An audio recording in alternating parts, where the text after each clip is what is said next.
em caso de dolo ou culpa. Professor, vamos entender então um pouco deste conceito introduzido pela própria norma jurídica, ou seja, pelo artigo 37, parágrafo 6º da Constituição Federal. O que ele diz exatamente? Ele diz que as pessoas jurídicas de direito público, quem são? O Estado, União, Estados, municípios, Distrito Federal, autarquia, fundação, agências, pessoas jurídicas de direito público. E diz mais: as pessoas jurídicas de direito privado prestadoras de serviços públicos. Quem que nós temos aqui? Por exemplo, uma empresa estatal, os Correios, por exemplo, né? Ou uma empresa privada que presta serviços públicos. Cite-se como exemplo uma concessionária de serviço público, por exemplo, aquela empresa de ônibus que faz o transporte coletivo. Para estas pessoas, a responsabilidade civil se aplica independentemente de ser o ato danoso, legal ou ilegal, conforme o direito ou desconforme o direito. Ou seja, esta é a responsabilidade civil do Estado. Nossa, professor, então vamos fazer aqui, em breve síntese, quais são os requisitos necessários para nascer a obrigação de indenizar do privado, e vamos ver quais são os requisitos necessários para nascer a obrigação de indenizar para o poder público. Vamos ver aqui, ó, em breve síntese, em tópicos, para a gente entender e consolidar esse conceito. Vamos?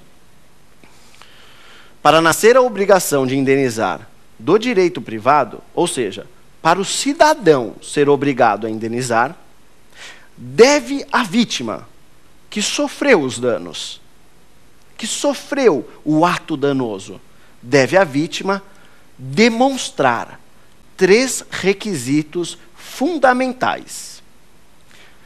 Então, no direito privado, para nascer a obrigação de indenizar, precisa demonstrar 3 requisitos fundamentais. Quais, professor?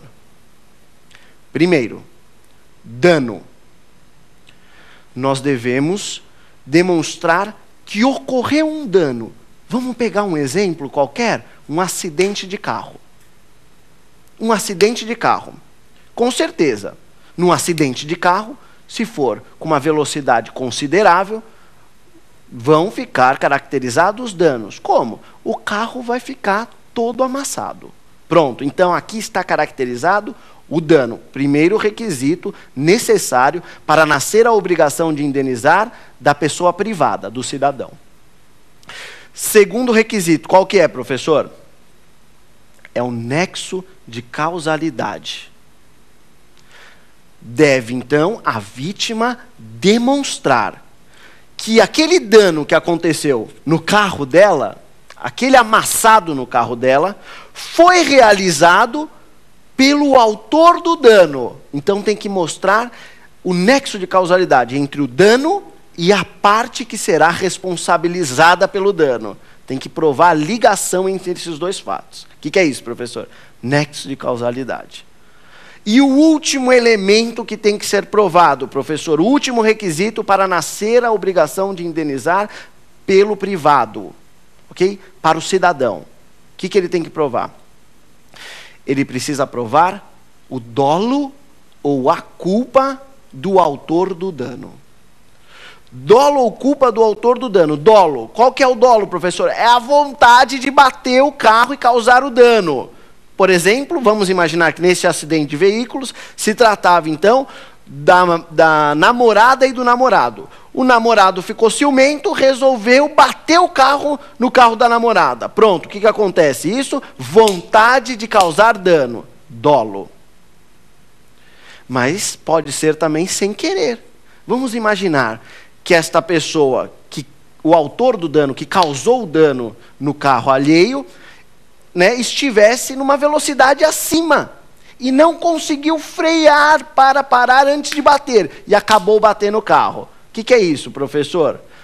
Isso daí é uma negligência. Então é uma culpa. A culpa também né, é elemento fundamental, então, para nascer a responsabilidade civil do direito privado. Só para concluir. No direito privado, 3 requisitos. Primeiro requisito, dano. Segundo requisito, nexo causal. Terceiro requisito, dolo ou culpa. Mostrou dolo ou culpa, significa o quê? Significa desrespeito à norma jurídica. Dolo ou culpa significa que a ação foi em desacordo com a regra do direito. O sujeito não respeitou a regra do direito, através de dolo ou de culpa. Então, a responsabilidade civil do privado, a responsabilidade civil privada, deve analisar a conduta do sujeito, se feriu ou não feriu a norma jurídica. Por isso, por analisar a conduta do sujeito, a responsabilidade civil do direito privado denomina-se de responsabilidade subjetiva. Analisa a conduta do sujeito. O Estado não. Ele não tem responsabilidade subjetiva. A responsabilidade do Estado é diferente. A responsabilidade do Estado não precisa analisar a conduta do sujeito. Quem é o sujeito? O sujeito do Estado. Então, os requisitos para provar a responsabilidade do Estado, os requisitos para nascer a obrigação do Estado em indenizar são 2. Qual que é o primeiro, professor? É o dano. O primeiro requisito é o dano.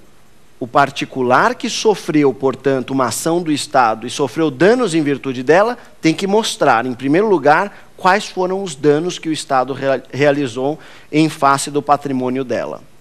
E o segundo requisito é o nexo causal. Tem que relacionar o dano com a conduta estatal. Ponto final. Provou esses 2 requisitos, nasceu a obrigação de indenizar por parte do Estado. O que ele não precisa provar, então, professor? Não precisa provar a conduta antijurídica do sujeito que causou o dano, ou seja, do Estado. Não precisa provar a conduta ilegal do Estado, porque o Estado pode ser obrigado a indenizar tanto em atos legais como ilegais. Vamos exemplificar aqui para a gente ver bem claramente isso? Olha só o exemplo. Vamos imaginar que o Estado, querendo fazer o bem para a coletividade, querendo fazer o bem para uma rua inteira, resolve fazer o nivelamento da rua. Resolve fazer, então, uma camada asfáltica para deixar as casas em nível correto com a rua. Perfeito. Só que algumas casas são muito antigas. Algumas das casas estavam desniveladas. Quando o Estado realiza uma camada asfáltica, a maior parte das casas ficam em altura correta, de acordo com o nível da rua. Só que algumas casas não. Vamos imaginar uma casa que ficou com um baita degrau. O carro mal consegue entrar ou sair da garagem. Eu pergunto para vocês, isto é um incômodo para o cidadão que mora naquela casa? Pergunto mais, isso desvaloriza a casa dele na hora de vender? A resposta só pode ser sim. Bom, se a resposta é sim, gente, causou um dano para o sujeito.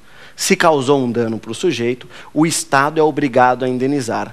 Mas agora eu pergunto para você, fazer recapeamento asfáltico, fazer nivelamento de rua, é alguma conduta ilegal, antijurídica? A resposta tem que ser óbvia. Não, não é, a conduta é legal. Mas a conduta causou danos. Então, como a responsabilidade civil do Estado não precisa provar a conduta do sujeito se for dolosa ou culposa, então o Estado já está obrigado a indenizar. Não precisa provar que o Estado realizou uma conduta antijurídica. Viu? Neste caso, ele realizou a conduta legal e mesmo assim está obrigado a indenizar. Mas é óbvio também que se o Estado cometer um ato ilícito, ele também será obrigado a indenizar. Mas o importante é você saber que no Estado não precisa ser provado o ato ilícito. Você não precisa provar a conduta maldosa do Estado, antijurídica, desrespeitosa à lei. Vamos pegar um exemplo?